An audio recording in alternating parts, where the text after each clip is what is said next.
Welcome to the Anti-Trafficking Response Academy by the International Rescue Committee. In this short introductory video, you'll learn more about what human trafficking is.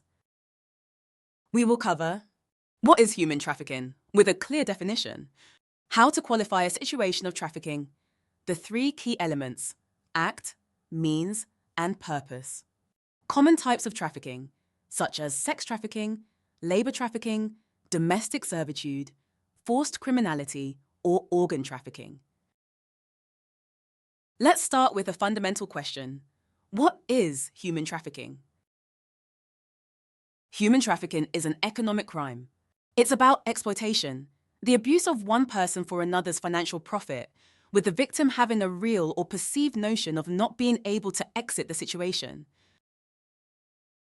It is a global issue hiding in plain sight. It does not require to cross a border. It can happen in your own country, your own town, your own neighborhood.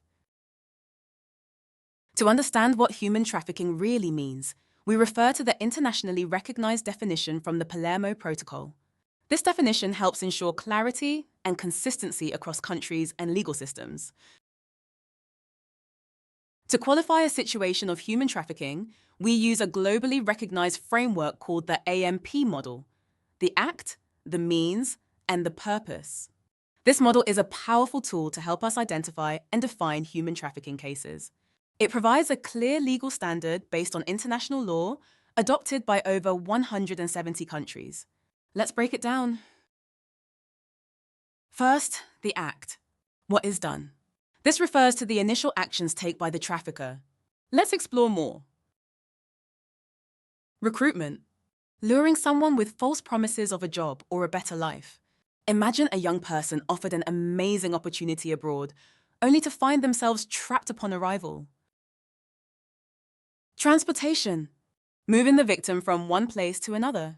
This might be across borders, or simply from a rural area to a city, isolating them from their support networks. Harboring. Sheltering or concealing the victim. This could be keeping them in an apartment, a remote farm, or even a private residence, restricting their movement and communication. And receipt of a person. This means taking possession of the victim from another trafficker. This is common in more complex trafficking networks. Next, the means, how it is done. This describes the coercive methods traffickers use to control their victims, which are generally force, fraud, and/or coercion. By force, we mean physical violence, restraint, or threats against the victim or their loved ones. For example, a trafficker might threaten to harm a victim's family if they don't comply. Fraud. It could mean deceiving the victim with false promises or misleading information. This could be a fake contract for a job that never materializes, or promises of education that are never fulfilled. Coercion. This is a broad category, encompassing psychological manipulation, threats, abuse of power, or taking advantage of a person's vulnerability. Think of someone exploiting a migrant's precarious legal status, or a vulnerable individual's desperate financial situation. Finally, the purpose why it is done. The purpose is always exploitation. There can be various types of trafficking, as we are going to explore further. It's crucial to remember that for a situation to be legally defined as human trafficking in most contexts, all three elements, action, means, and purpose, need to be present. However, please note that in cases involving anyone under the age of 18, a proof of force, fraud, or coercion is not required when the person is engaged in commercial sex. They are automatically considered victims of sex trafficking. In addition, many forms of labor involving minors may be considered trafficking, depending on the country. The AMP model guides us, social workers, humanitarian actors, law enforcement, the justice system, and the community at large, in accurately identifying trafficking victims. The AMP model helps differentiate trafficking from other crimes like human smuggling, where individuals pay to be illegally transported across a border, but are not necessarily exploited or trafficked during their journey or once they reach their destination, or labor violations where workers might be exploited, but without the element of force, fraud, or coercion that defines trafficking. Human trafficking is a highly concealed crime, making it extremely difficult to determine its true scale worldwide or the exact number of people affected.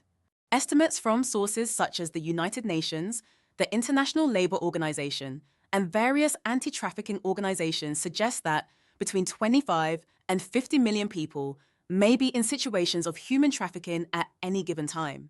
It is further estimated that only about 1% of victims are ever identified.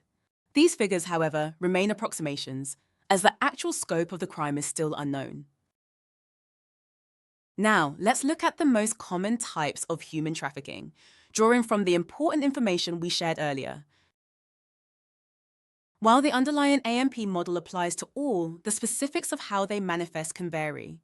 The most common types are labor trafficking, sex trafficking, domestic servitude, trafficking for organ removal, and forced criminality, or forced begging. Please note that every country legally defines types of trafficking differently, though these are the most common. First, labor trafficking. There is no one agreed definition of labor trafficking. The term is often used to refer to forced labor or human trafficking for labor exploitation.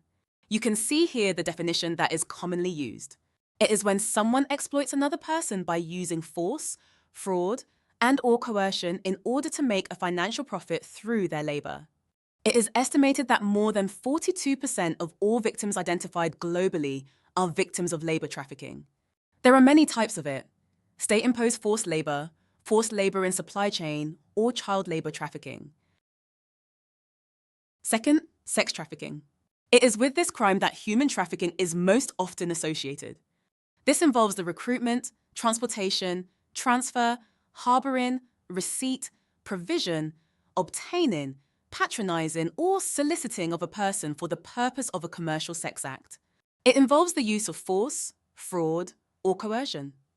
This includes various forms like forced prostitution, online sexual exploitation, or child sex trafficking, including child sexual abuse material. Women and girls represent at least 96% of sex trafficking survivors identified. Next is trafficking for organ removal. Organ trafficking is the illegal trade of human organs, where individuals are exploited through force, fraud, or deception to have their organs removed for profit. In essence, organ trafficking is criminalized primarily through laws against human trafficking, where organ removal is the purpose of exploitation, and increasingly through specific laws and conventions that directly target the illicit trade in organs. Liver and kidneys are the most commonly trafficked organs, accounting for over 80% of cases globally. However, please note that not all countries consider the trafficking for organ removal as a type of human trafficking. One of the most hidden types of human trafficking is domestic servitude. This is a specific form of trafficking that traps people in forced labor within private homes, where they may be ill-treated and made to work for little or no pay. Because it happens behind closed doors, it can be particularly hidden and challenging to detect. It is estimated that at least 1.4 million people are victims of domestic servitude globally, but it may be even more.